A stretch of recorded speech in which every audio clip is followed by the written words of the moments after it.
Hello' everyone, মোৰ অন্য এটি ভিডিঅ'লৈ স্বাগতম জনাইছোঁ। আশা কৰোঁ আপোনালোক ভালে আছে। আজি মন গ'ল পকৰি খাবলৈ, সেয়াই কথাৰ মতে কাম। আবাক ক'লোঁ যে বাহিৰত জুই জ্বলাওক, বাহিৰত চবেই জুই সেকিয়ে পকৰি কেইটামান বনাম, চাহৰ লগত একদম জুতি লগাই খাম বুলি। সেয়াই লাগি গ'লোঁ কামত, ধুনীয়াকৈ পকৰি বনাই ল'লোঁ। এয়া এফালে বলত মোৰ বাবে পকৰি, মই যিহেতু জ্বলা নাখাওঁ সেইকাৰণে মই জ্বলা নিদিয়াকৈ বনালোঁ, আৰু এফালে মাহঁতৰ কাৰণে জ্বলা দিয়াকৈ বনালোঁ। তাৰপিছত আমাৰ এই ভণ্টিয়ে খাবলৈও লাগি গ'ল পূৰা।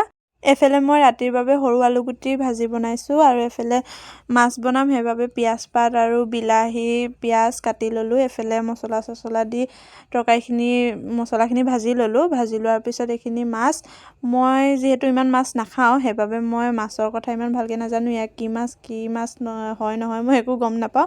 তাৰপিছত এফালে তৰকাৰীখিনি পাতি দিলোঁ, ধুনীয়াকৈ মাছকেইটাও দি দিলোঁ, আৰু এফালে মোৰ আলু ভাজিও হৈ গ'ল। আজিলৈ ইমানে, বাই।